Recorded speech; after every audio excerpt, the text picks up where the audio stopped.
It goes to Kaduna. From there to Niger, then we cross Castina border to Niger. The first border there is Agadez. We don't find one Alaji we come put us inside where goats they live. Where we just stay there. They pay them.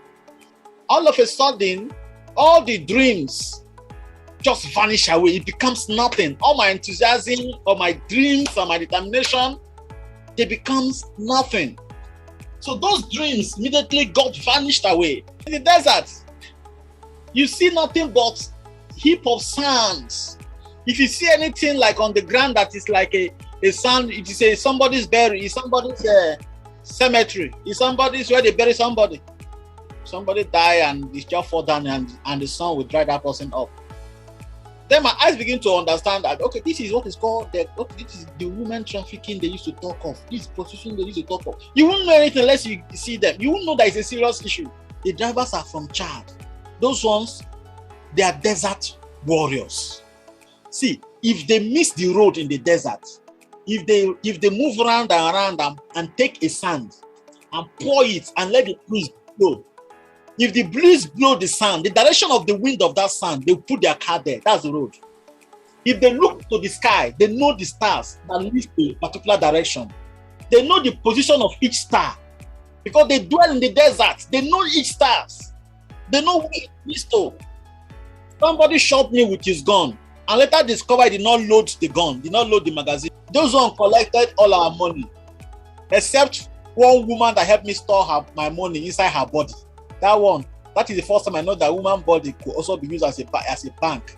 Under camp military place. That place we were naked. The army polish us, they put us inside cold. The cold in the desert in the night is more than minus 10 degrees. And your water is the most lively thing because if water finish, you have to drink each other's urine there to survive.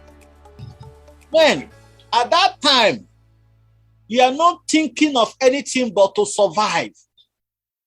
What are you saying? What happened was that what makes them die there, that their car got spoiled, their water finished, and they died there and they dry up. And they have pee, there are no water to drink, no urine to produce. They die there. And if I wouldn't make a move, the whole family would just have to, there's no hope, would just remain there. Hello. Welcome to another episode of Lost Lagosians. I'm your host, Brother Mike. How far will you go to achieve your dreams? How much are you willing to pay? The price of success sometimes can be very costly. On this week's episode, I sit down with a group of friends as well as our guest who is a fellow Lost Lagosian. He's out in Europe. We're very happy his story ended well and he's doing very, very well. His faith is very strong and that's what helped him to be able to get as far as he is. So glory to God for that. But this story goes to show that sometimes it's not always as easy as rosy. I know a lot of people want to leave Nigeria and they're like, oh, we need to leave Nigeria at all costs. But sometimes you have to be careful and sometimes not everybody has a happy ending as our friend does. So I want to especially thank him for allowing us to share his story. I also want to thank the group of guys that are on this call. Thank you all so much. I love you all. Listener discretion is advice. This is a 2-part episode and this is part 1. Enjoy.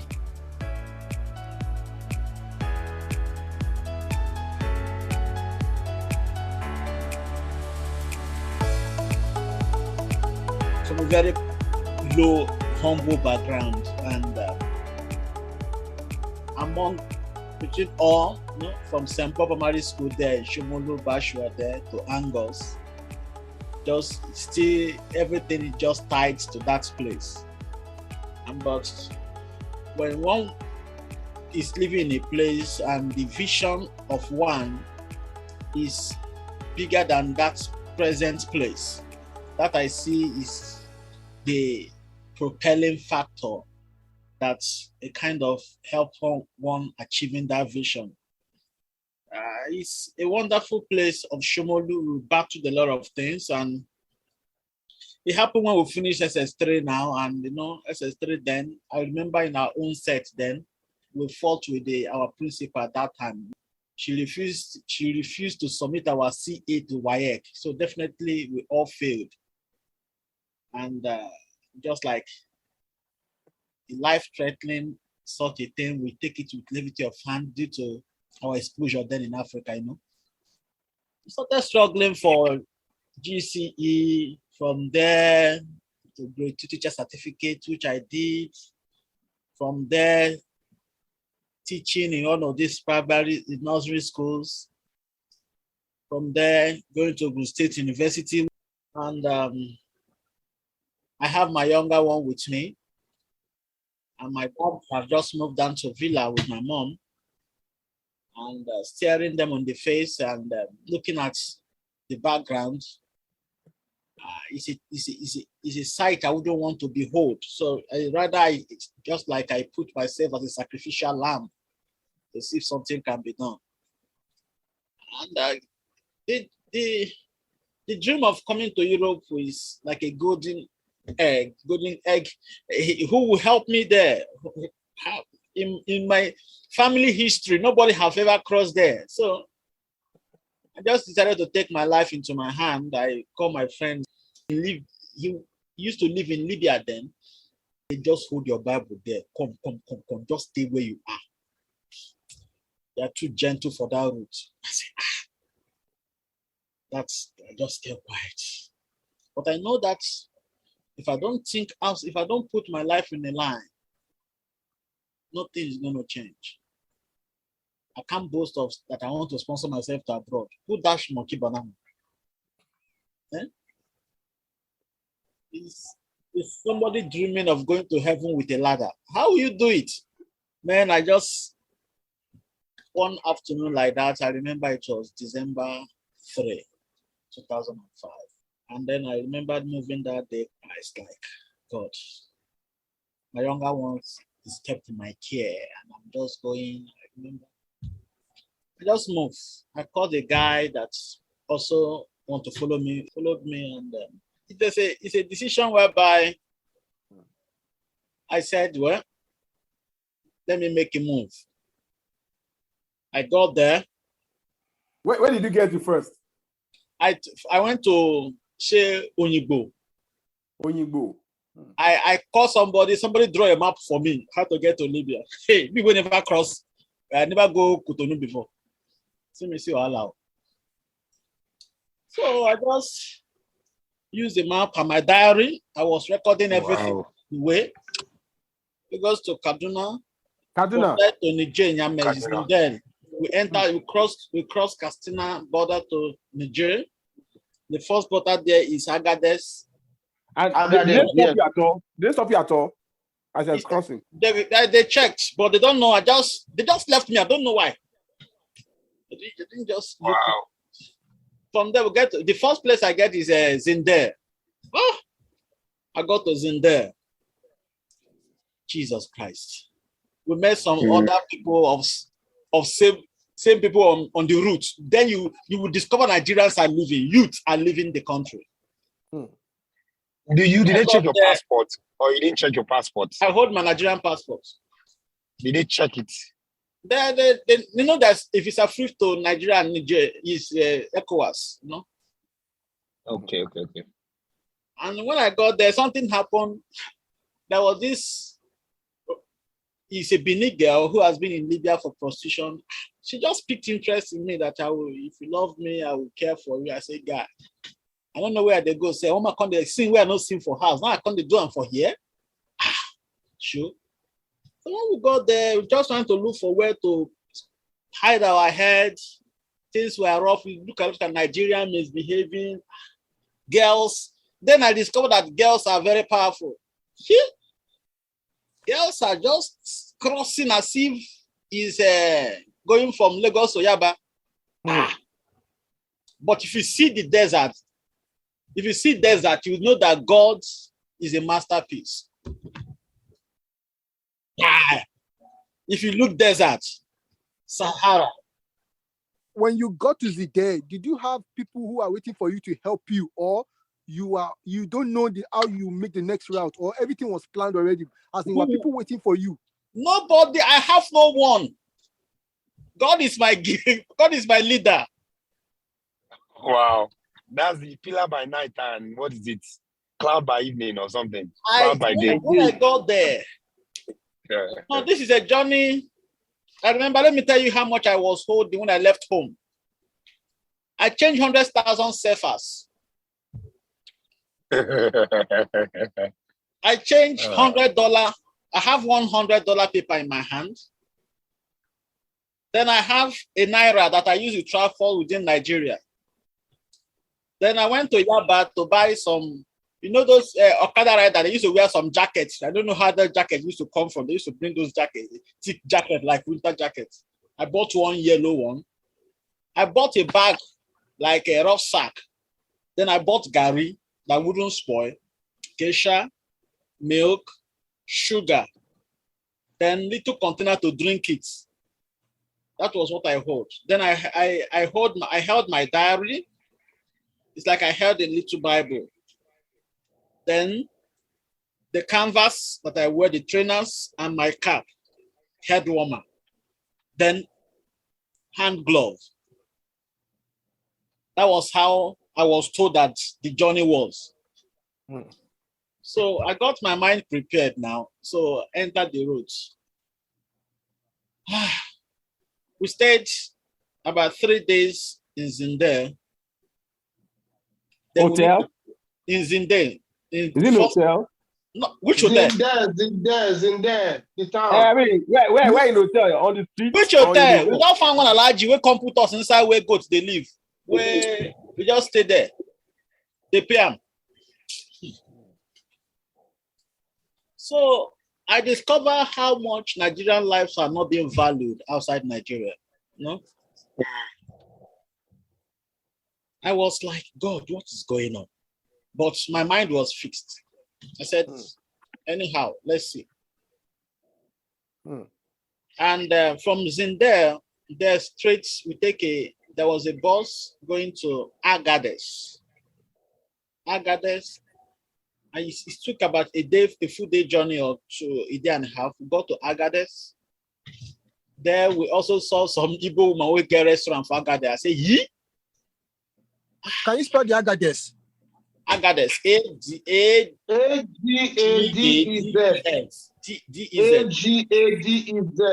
Agadez. Okay. So, Person won't go that journey. They need all the notes. So no, I'm looking at the map. As he's talking, I'm looking at the map. I'm trying to understand the story.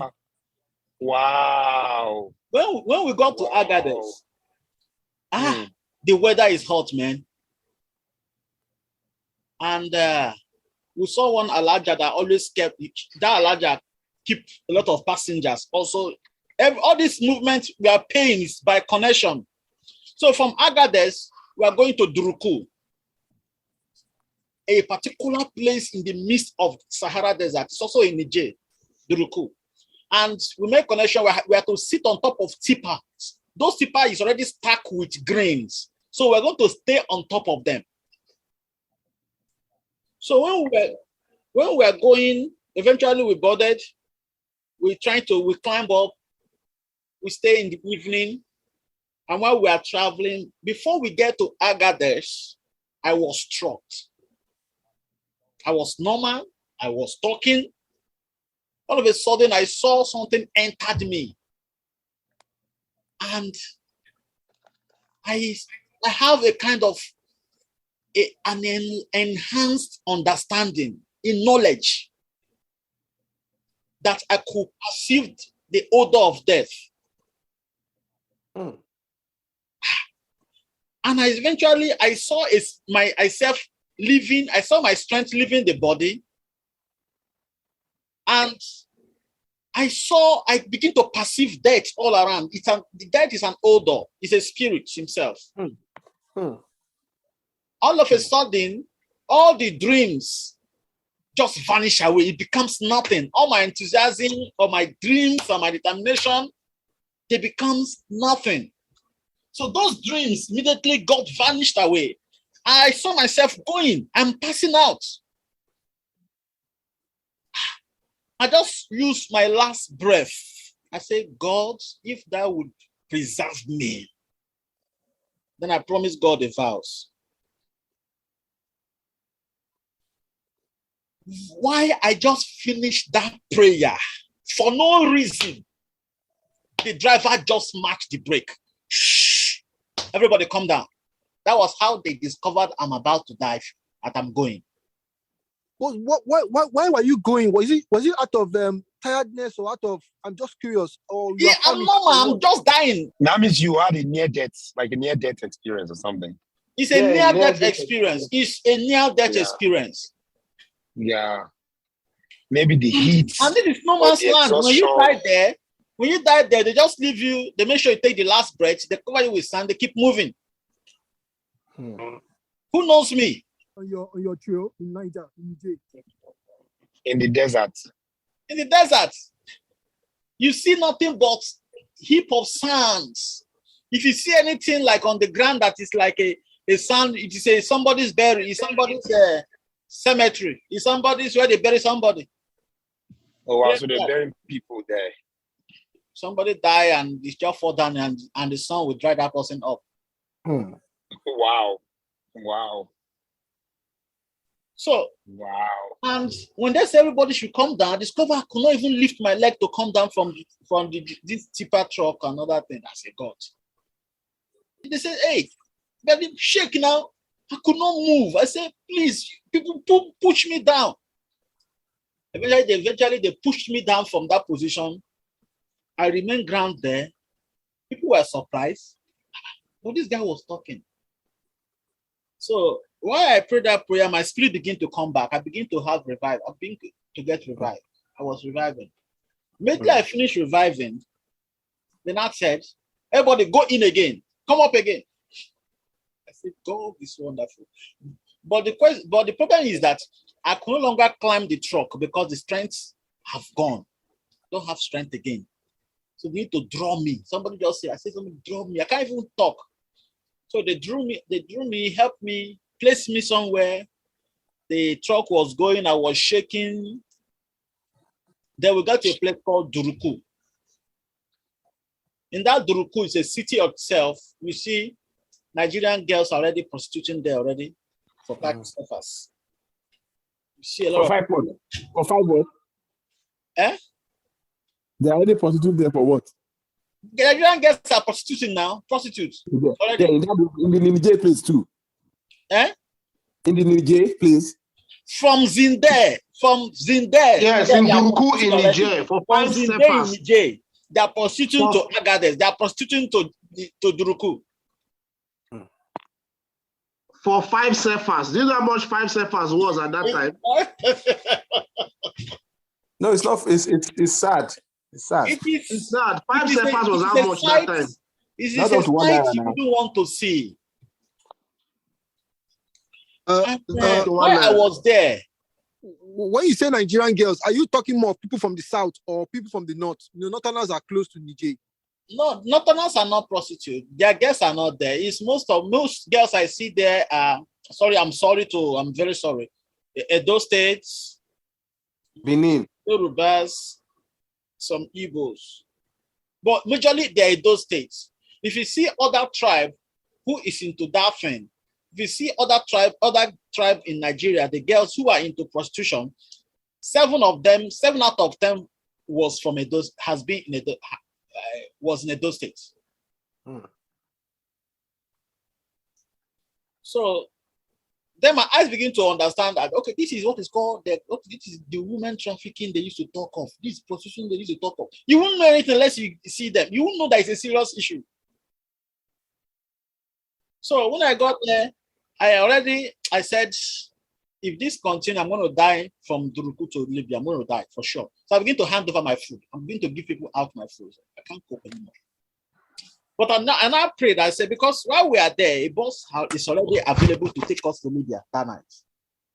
I said, God, postpone this journey to tomorrow, so that by tomorrow, I know you would have made me strong. As I finished that prayer, short periods, they said, we are going for tomorrow. You know, when you find yourself where then you will know that God answers prayer. You know, this one, we are in a city, we don't even know things. You're right. You're right, you don't know. If you're headache, Prada they there, you use. When you get to a place when there's nothing but God, then you will know that God, you will develop faith by force. So that was how we left that place, going to Libya. The time came, the sand was so much, and then we need to get off from the truck and push it. So the guy that followed me from Nigeria, time came, I said, come down, because he's like this butter picking now. We're pushing the car. When I push it, I will guide, because other francophones are there, I say, I will use my hand to prevent other people. Then you pass under, you go inside and sit down and use your back, push them inside, then I will sit down in front of you. You open your leg, I will sit down. He said, okay. So that was what happened. As I allowed to go in, move, mister, let me sit down. Jarara, and just left me there. Cool. I didn't see a place to sit down, and the truck left me in the midst of desert. What? Listen, I'm telling you, it's like film. The truck left me that night.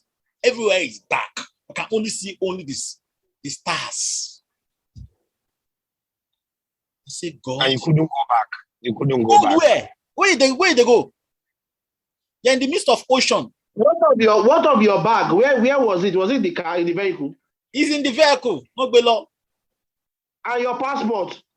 Which passport? Put the front passport inside desert. Point of death. Wow. Ha! I stood. I great. look back. I look front. I say, God, that's so like this. I won't be. Last day, I said, God. I don't So maybe those guys that told you not to leave, maybe they're right. You're thinking maybe you should have stayed. You're thinking maybe you should have stayed back home. I was just like, maybe. How could that I even help the brother, beg money for the brother, when they give him money? That's where they live from Morocco Road. Me, they live for Allah. They can do that, such a thing. Yeah. So, I don't know what happened. God answers prayer. And these are Muslims people from Niger, from Chad. The drivers are from Chad. Those ones, they are desert warriors. See, if they miss the road in the desert, if they move around and around and take a sand and pour it and let the breeze blow, if the breeze blow the sand, the direction of the wind of that sand, they put their car there. That's the road. If they look to the sky, they know the stars and look to a particular direction. Oh, wow. They know the position of each star. Because they dwell in the desert. They know each stars. They know some spiritual stuff too. So eventually, after they've traveled for a long time, I just saw that the car stopped because it's a very far. I just saw the brake light, the red light. I said they stopped. I started to run. I ran. I could not meet this car. They need to just wait. It took me before I could get them. Eventually, I got them. They don't know one could shoot for me. I went to the front of bonnet of car. I sat down there. And when the driver saw that I can fall down after it has moved, he stopped and now forced them that they should give me space to sit down. That is how God rescued me in the desert. I could have died. And when we got to a place that you helped could have allowed you to be killed in the desert. They do. Somebody shoot. Afterwards. You say somebody could have allowed me. Somebody shot me. He actually pushed you to die in the desert. Somebody shot me with his gun, and later discovered he did not load the gun, did not load the magazine. Hasn't he killed me? And later going to tell me sorry, it's a mistake. Hasn't he killed me? He has already killed you now. Yeah, that's the same thing. So when we got to a place called Zigidim, the place was cold. You're still in Niger. Zigidim is another place, is another military outpost in the midst of deserts. Niger is a very big country. Niger is a very big country. Those one collected all our money, except one woman that helped me store my money inside her body. That is the first time I know that woman body could also be used as a bank. Why can't you hold your money yourself? Which way you want hold? Why me go collect them? They will collect your money, they will beat you. If you thought they will kill you, then nothing will happen. Hey, see military training. This kind of thing with this. And even when they bring it out, God, you don't even mind when they just take it out. I collect my money, give that woman, say, "May the woman help me hide the money." The woman now hide the money in her private parts. So when we left him, the army polish us, they put us inside cold. The cold in the desert in the night is more than -10 degrees. Daytime is very hot, night time is very cold. Sahara. Why did they punish you? They want to collect the whole money we get now. You don't speak their language. I don't speak French, I don't speak Arab. So eventually when we left Zigidim, we head down to Rebel Camp Solomon, under camp military place. That place we were naked. Why? Extortion. Hold on. So everybody, male or female, in the vehicle. Nice. If you see woman say, but no go move. You the face dead. You'll kill you there. So nothing happen. Wait. So everybody strip. What are you saying? It's not what is special about stripping. What about the driver? What about the driver? Driver now that person. Driver is one of them. Now the person, yeah. Driver now the person. Everybody stripped. They separate the girl one side. Wow. One of the guy there. It's like one of the guy there. In body begin to, when he saw woman, body begin to talk. They just carry him and carry one woman. Simply they sleep with themselves there. Maybe they relax themselves. Wow. That's abuse, kind of, though. Which if you like, no do. That your thing with the result, they go cut them and go die there. Wow. We passed through. So eventually when we left Rebel Camp Solomon, we started heading down to Libya. Eventually a time came, then the tire got spoiled. I don't know what happened to the motor. They said the motor no work, no good again. But the same motor they use, they say it cannot carry the whole load again. So they need to drive the motor empty to inside Libya, go and repair it and come back. We stayed in the desert for about 3 days. 3 days of nothing. No food. Wow. Everybody just carrying tea. Everybody, we water, and we hold water. And your water is the most lively thing, because if water finish, you have to drink each other's urine there to survive. Wow. So if water finish, what you do, everybody will just pee. If you pee, then you find milk, put inside there. You know, pee has salt already. Milk. If you miss that protein, na drip. Oh boy. Oh God, man, this is heavy. This is heavy, man. This is heavy. Survivor, man. It's all about survival. I'm telling you. Man, at that time, you are not thinking of anything but to survive. Everybody is a lion. Jesus. Wait. When somebody pee, it doesn't matter whether it's man or woman. You just take. Listen to me. If your water gets dry, you will live by your urines.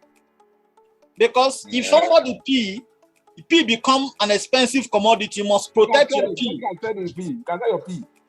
Because that is what will save you. So while we were there, I was busy looking around to study the environment. I saw some You know, when you plant cocoyam, yam now you go. I was like, what do you mean? I don't know. Before I knew what it said, I said, okay, let me even lie down on it. I don't know if somebody's grave. Had it been I remove the sand, I would touch somebody's bone. Where did them don't die there, just bury and there. Yeah. Wow. You'll be going like this. You see human being, you think Yeah, you because they think bury they are people now, yeah. They bury people on the desert. They bury people, yeah. You will On see. They journey. don't bury them. They just die on the way, and that's all. Nobody bury What are them. you saying? What happened was that what makes them die there, that their car got spoiled, their water finished, and they died there and they dry up. And they have pee. There are no water to drink, no urine to produce. They die there. This is heavy. This is heavy stuff, man. Wow.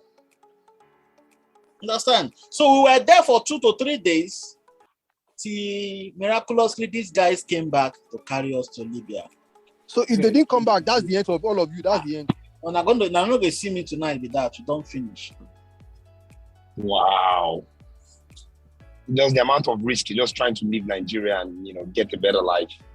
And some It's people are not not all about there leaving to tell the story. Nigeria. My own situation, self, it was past Nigeria. Understand me now? My own situation, the drive to make a difference is something. Mhm. And if I wouldn't make a move, the whole family would just have to, there's no hope, would just remain there.